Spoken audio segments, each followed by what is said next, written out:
So first I want to send my condolences to the McCaskey family. Anyone that's spent time with Virginia, gotten to know her, or learned about her, knows how much she meant to not only the Bears organization, but the community as well. A lot has changed since the last time we spoke. Obviously, got Ben on board. Our relationship has been outstanding. Everything that I learned about him through the interview process has played out really well in person as well. And you could really tell that through the construction of his staff. Very thoughtful in everything that he does. Strategic in terms of the setup and who he wants and the chemistry within the building and the different personalities and experiences that everyone brings to the group, which is really important. And you can see how that's going to play out as we get into the off season, developing our players as well as to in season, preparing week in and week out. And I've been really happy with the staff. You can feel the energy in the room. Guys like Dennis Allen bringing a lot of different experiences into the building to help support Ben as well as the entire coaching staff. And then the energy that we have on the offensive side as well. These guys are juiced up. It's a totally different feel these days for the group that's in there. Want to say thank you to our football ops department. I challenged them before we even got into the coaching search to be the best in the world at onboarding our staff. Coming from experience, someone that's coming from outside the organization how fast and how efficient and how well you're set up can be critical and essential to really just getting up and running, getting your staff going and all of that. So they did a really good job from relocation to getting the computer systems up, the tutorials, and really just getting our coaching staff to understand our roster, both on the field and off the field. So really good start by them, and I appreciate them for doing that. We've made a lot of progress so far. Really started off getting with the coordinators and Ben and talking about what's the scheme that they want to run. What are some of the changes we're going to need to make offensively and defensively in terms of the traits, characteristics of the players that play in different positions and how they're going to move on the field within the scheme. We also had opportunity to review the roster, to go through, to see what fits, what doesn't fit, what changes we're going to have to make to be adaptable for players to be highly effective in this new scheme with the new coaches. Those conversations have been great. And then really our pro staff did a good job getting them up and running on free agent process. So when we come here, start watching the draft prospects, we can start putting this puzzle piece together and build this team the right way so we can get off to a hot start with this new system that we're in. Want to give a shout out to Matt Feinstein, promoted him to VP of Football Administration. He earned that, put a lot of time and effort into really healing our cap situation from the time we walked in to being very flexible so we can accomplish a lot both in the years past and also as we move forward.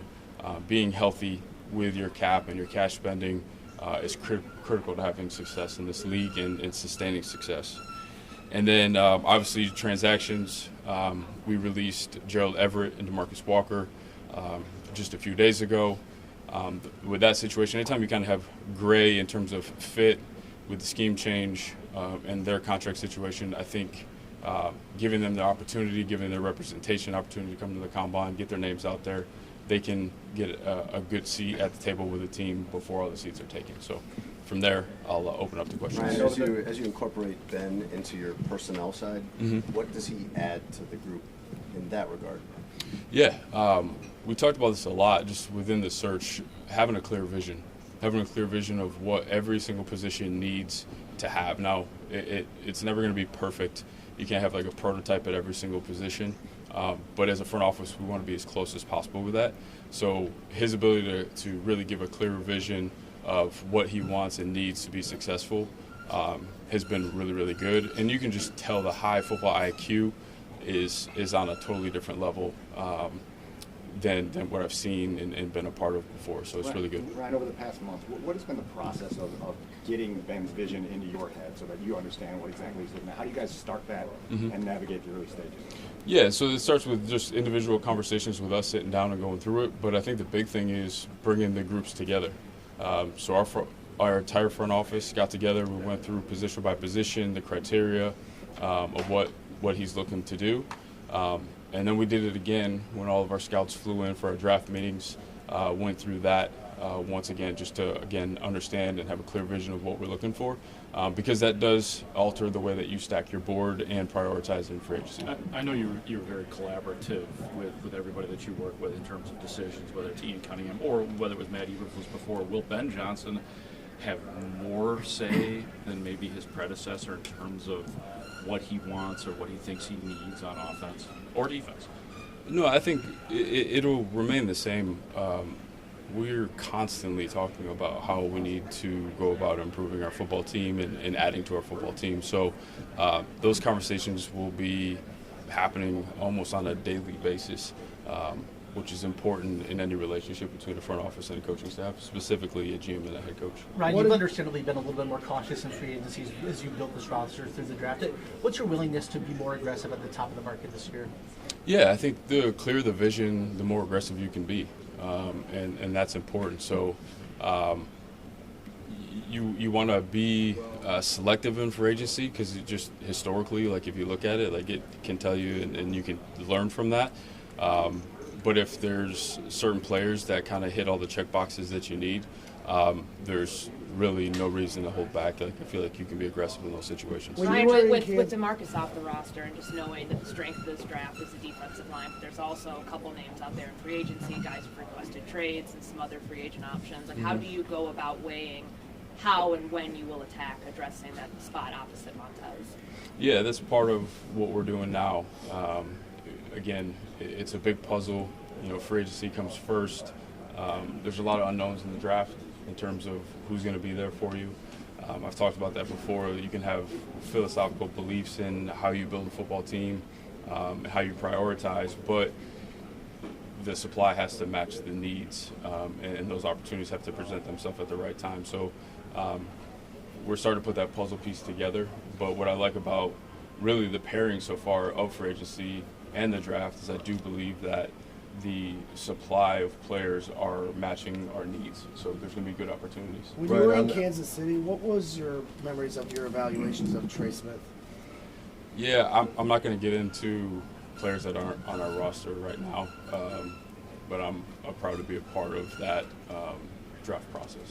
Ryan, when you look at the defensive line, like whether it's end or tackle, how have kind of your views in that position evolved as you've been a scout, and what teams need and what you guys need, and maybe how that meshes with what Dennis is looking for to kind of find guys that can impact the passer?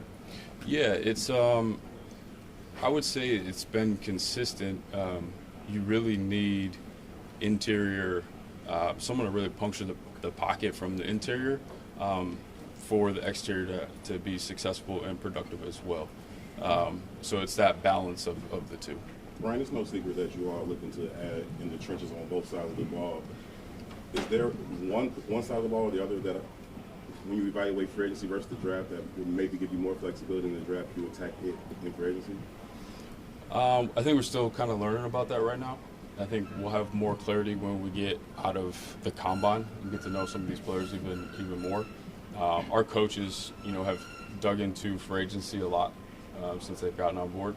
But we have a lot more work to do on the draft when we get back. So I got to see how we get aligned on that too. The other thing too is just looking at the work that our coaches have done on free agency. We have a group of really good evaluators on the coaching staff too, which is really important. How do you put together your plan for free agency and the draft when free agency is a little more predictable? The draft is totally unpredictable.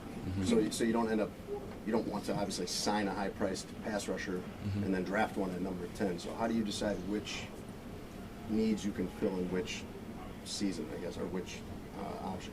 Yeah, there's strategy to that, but I would probably argue and say if you get a good pass rusher in free agency and you draft a good pass rusher, you can't have enough good ones. I think we all watched that last game of the season, and that proves to be true. So, but yeah, you want to see how you can put the puzzle together where you can kind of fill all the needs perfectly.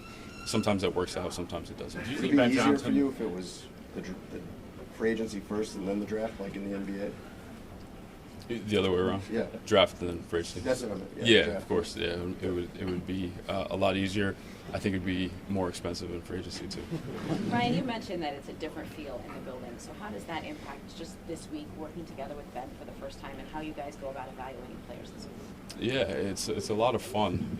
A lot of good conversations. You know, we all come with unique experiences from the different places that we've been, where you learn different things about specific characteristics of players, usage of players. You know, even when you look at the draft and guys come from different backgrounds and different schemes, like how does that project in the league? So a lot of really good conversations with Ben, but as well as the entire staff. What changes are you looking for from an analytical perspective now that Ben Johnson is here? Yeah, I would say we share the same philosophy. Is we want to use the data and analytics to help drive good decision making. You look for where it lines up, and you feel really convicted about, you know, making decisions. If it's not lined up, it just forces you to do more research to get to a point where you feel comfortable with the direction that you're going. Right. When it comes to set direction for Caleb in year 2, what have you learned from Ben about his vision for how he'd like to get him on the bridge from his rookie year into year 2? Yeah, I think he wants to start really from the foundation and build up from there. I think I mentioned before, there's some things, you know, in the development of a young quarterback that you got to have, and I know that he's going to hit that first, and really to help him be the best professional football player he could possibly be. But I love the excitement from both Ben and from Caleb. I know he's eager to get started and work with Ben and get his career going in year 2. The run game's so important to what Ben does philosophically. With what he built in Detroit, do you have the personnel on the roster right now to mirror that, or hopefully to get there, or how do you envision adding or adjusting at running back this year? Yeah, we're going to take a look at, again, what's available to us. I really believe it lines up where with the additions we're going to have over these, you know, next 2 kind of player acquisition periods of free agency and the draft, we'll be in a position to have a strong run game to stay balanced, which in turn helps a quarterback out as well. Right. And if you evaluated the tight end position, obviously Cole had a drop in production. You just released Carroll that rated. How do you maximize that position under Ben's watch? Yeah, I think, you know, part of his scheme, and he showed it in Detroit, and I know it's not going to be exactly the same, but he is going to put those guys in a position to be successful, and usually with a young quarterback, tight ends are able to have a lot of production. So making sure those guys are lined up, have the chemistry, seeing things the same thing, I believe that, you know, from his past, that should be able to take off pretty good. Right. To Dave's question about Caleb and Ben, what's your role in merging those two, helping them kind of get on the same page, helping them get synchronized? Yeah, we've had good conversations about this past year, but at the end of the day, that's going to be Ben's expertise. So let him do his thing and build a relationship, build trust, and coach him up. Ryan, do you feel like there's a lot of moves that need to be made for this team to be competitive in 2025? I think there always is. I mean, when you get to the end of each year, there's a lot of, just based on how everything is built with contracts, it's a fresh start. I don't really believe that you can take, you know, momentum or anything from one year to the next. You really have to start over and build from the ground up. Obviously, the more continuity you have with contracts, that's helpful. So I think we can be aggressive in the way that we approach this offseason and get players in here that can help us take the next step. Right, last one, Brad, last one right here. Brad. Now that you guys have been able to review the season, what do you think of how Braxton Jones performed, kind of where he's at? Do you have a medical update on him? Yeah, I think Braxton did a good job. Obviously, you never want guys to go through injuries, and we got to see how he comes on the other side of this. I know everything's been progressing and on schedule, and he's doing a good job with that. And he's been very active with rehabbing and get back on his feet. So I think, again, that's another spot where it's going to be competition, and you build the best 5, or the line with the best 5 guys. So we'll see how that goes through this offseason and training camp. Thanks, Ryan. Appreciate it.